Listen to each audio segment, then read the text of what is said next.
Hi everyone, Sylvia here with another batch of opinions about Eye of the World.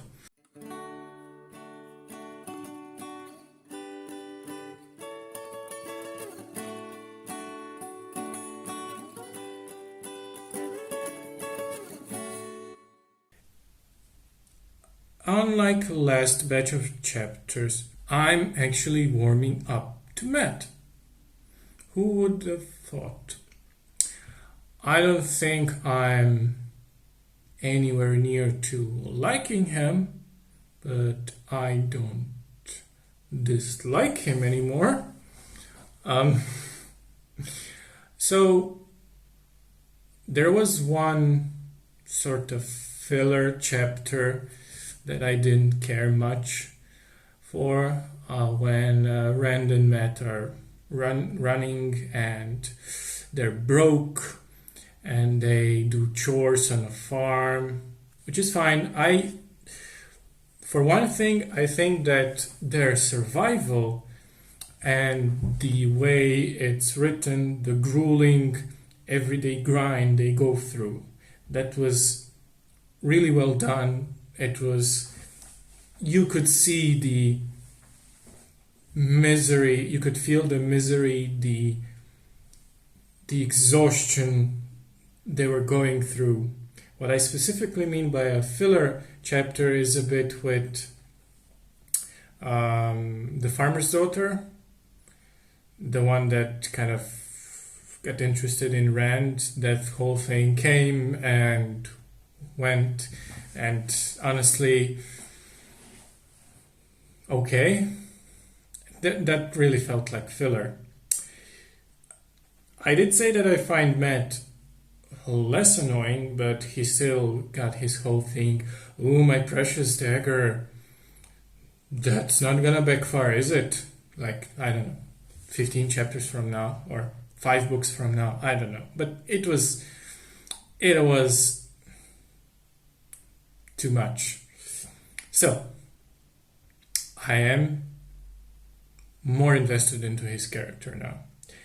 Especially invested because he did not abandon Rand, and he wasn't just standing aside when Rand was sick, when Rand had a fever. He actually took care of him the way Rand took care of him when Matt was temporarily blinded. That was another thing that I also enjoyed. I don't know if it's a consequence of Matt being humbled by his condition when he was blinded, but he did become a bit more aware of his surroundings, ironically, after he got blinded temporarily, because there was this whole section where Rand got blinded. Sorry, not Rand, Matt. Matt got blinded and Rand had to take care of him. He had to take him by his hand. And that was all really touching because, they're friends. They're best friends. And Rand got sick. He had this really strong fever. He was spouting nonsense, seeing things. He was in and out of it, and Matt took care of him. He was not standing aside and just touching his precious dagger and not paying attention to his friend who was seriously ill. He did not do that. And to top of it, he did have a seriously badass moment when one of the Darkfriends, a woman, who finds them at the stable where they were spending the night when Rand was really ill. And actually, the way it was framed, I think the build-up to it was really good. It was a brief moment, but here we think, oh, here is this wisdom of this town, village, and she's not here specifically for Rand, but we know how Nynaeve is. Nynaeve will help anyone because that's what she does. She heals people, she helps people. So even though here is this person who is a complete stranger. Oh, hey, let me look at you and see what was wrong with you. But turns out she's an enemy. She's a dark friend. And the way this whole scene played out with her hurling a dagger and Matt stopping her and overpowering her, Matt really grew in my eyes at that point, because it wasn't even about him being a badass necessarily. He was a badass. I think that he's not possessed. At least I hope he isn't. He is still, when it counts, he is still quick on his feet. He still is capable of much needed quick reactions, and he saved the day. Go Matt. You still might do something with your life. Also, I want to recall something that kind of happened in previous chapters and through the book. I think there are two kind of leitmotifs, if you can call them, that are happening through the book. And I'm not sure if that's just a quirk of Robert Jordan's writing.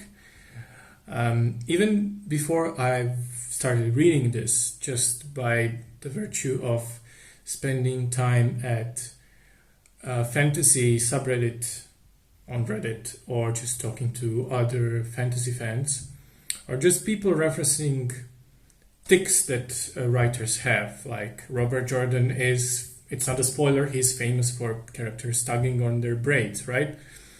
But here it was not even a phrase, but a quirk, a character quirk. So I'm not sure if it's Rand specifically or it's just a flavor that Robert Jordan adds. He tends to describe Rand as being frozen in positions where he needs to react quickly, when he needs to run, when he needs to turn away. A lot of times when everyone's just back on their horses and we need to ride. Okay, everyone ride. And he's the last one standing on the field frozen and just taking the whole situation in, being frozen up on a place, deer in the headlights. And he did this several times.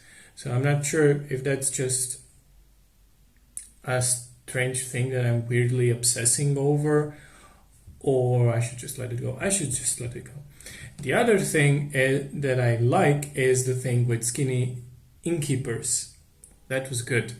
Along their travels, the way the gang, there's two of them, kind of measure the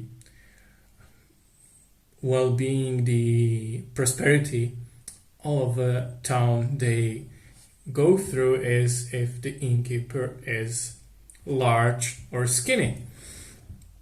Because it's simple really, but I think it's a good bit of world building where, yes, these times are hard, as Robert Jordan keeps repeating through various side characters. But at least if the innkeeper can feed himself well, that means there's more than enough food for weary travelers. So when they encounter a skinny innkeeper, we instantly have a feeling that this is not a very welcoming place. Maybe not. Let's not take a stop there. And yes, to get back to that badass Matt moment, it is a sort of a cliche, that moment when one of the protagonists, one of the good guys, tries to do something evil and morally ambiguous, like killing someone, and the other character goes, oh, if you do this, you're just gonna be like that. At one point, Matt is holding a dagger, threateningly at the fake wisdoms, evil wisdoms, whatever she is. She's a Darkfriend's neck, and he has this determined look in his eyes that Rand recognizes, and he convinces him using that tactic. If we are not, because there is this exchange that I liked. Matt goes, "But Rand, she's a Darkfriend," and Rand goes, "We are not Darkfriend. She is a Darkfriend. So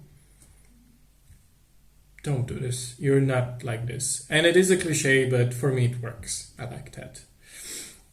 There is one thing that I'm curious about, and it is Darkfriends. How do they operate? How are they recruited? Because they have this encounter in one inn they stay in. There is this one rich young guy who approaches them nervously, and he outs himself as a Darkfriend. He starts to he attempts to start a conversation with them, and they want none of it. And he gets a bloody nose, which is points for that. But later we find out from the other Darkfriend, we find out that he was the only Darkfriend in town. So, okay, no one's sure what happened to the previous point where the Hound of the Dark Lord was hunting them, and when Matt got blinded and all that stuff. But how do they operate? Does the Dark One recruit them through dreams? Does it work that way? How are they aware of each other? Because this is a medieval society, and I get it, there's magic and stuff, but how do they know? How are they like cells? Are they organized? Or are they is it just like a vaguely collective consciousness thing through dreams, lucid dreaming, stuff like that? Do you become a Darkfriend when you give in to the dreams that Rand and Matt are having, and others for that matter? How does that work? I'm curious about this because this is actually making a book more engaging. I'm sure it will be revealed later, but that whole encounter stayed with me. A single Darkfriend, and the way the Rand was hoping that Matt, who was still recovering from his blindness, his vision did return somewhat, but it was still not restored completely. So Rand was desperately hoping that when Matt interacts with this rich guy, that he does not reveal their weakness, that Matt is half blind. Ironically, when they encounter the Darkfriend lady later, she does examine Rand, and she finds out that yes, he is no longer sick, but he is still very weak. So that was pretty cool. And I guess things are ramping up, which I should stop saying again. But also one more thing. Morgause, whatever you pronounce her name. I should check how the names are pronounced actually.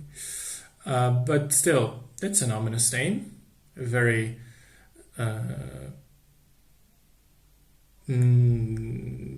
Knights of the Round Table, Evil Witch Morgane name.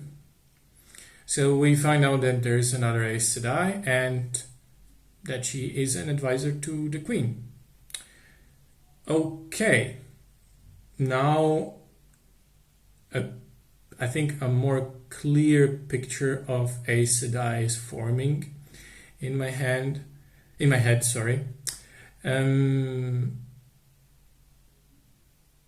So, yeah. At least as far as the political standing is that I have, because we find out that daughters of dignitaries and sons of dignitaries are sent to Aes Sedai and to warders to study, respectively. So that's helpful to know. Now the boys are at Camelin, the city, and it was a long and grueling journey. I have to say I enjoyed their journey much more than their time on the ship, mainly because Matt was being a little shit back then, and I think honestly it wasn't that interesting. I wish there's a bit more stuff about... very important thing about Perrin and Egwene that I forgot to mention. We finally have what feels like an interesting villain. Because so far we had Fades, who are not Nazguls, essentially. They are this unstoppable force, but they don't really have... You can't really put a face on them. They're interchangeable. Same goes with Trollocs. They're just a horde.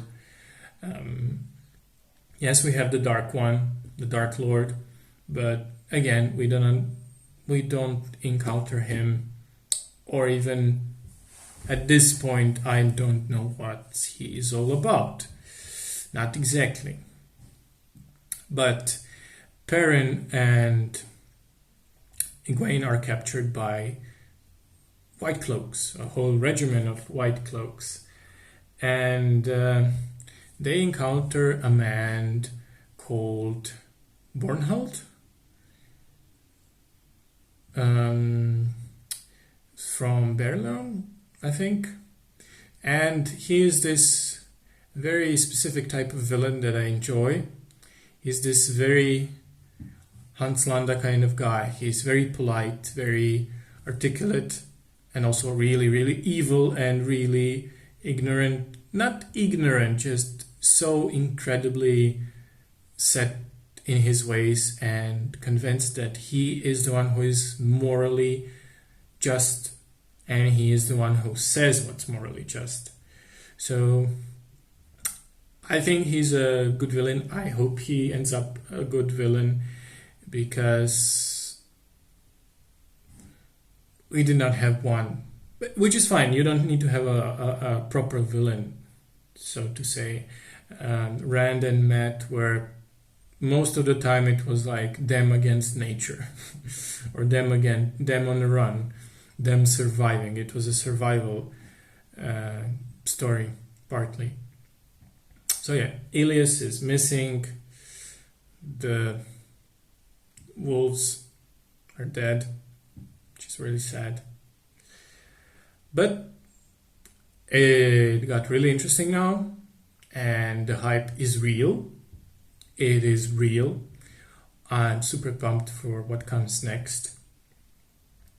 I hope there's more Moraine in the next few chapters, because her POV and Nynaeve's POV was missing. I hope the pacing kind of changes up a bit. So yeah. And with the recent news of casting, again, I avoid all spoilers at all costs. I went in blind. I just saw a Tor.com title, and I saw a thumbnail of Rosamund Pike. Was that Rosamund Pike being cast as Moraine? And I can see that, yeah, for now. I have no idea what kind of character Moraine will end up being later. She might as well become a villain, or not. Or what do I know? She may die and that's it. Who knows? I don't know. I know nothing about this. I am a complete noob when it comes to this series. So thank you for watching. and fellow fans of the written word and Wheel of Time. See you next time, and bye-bye.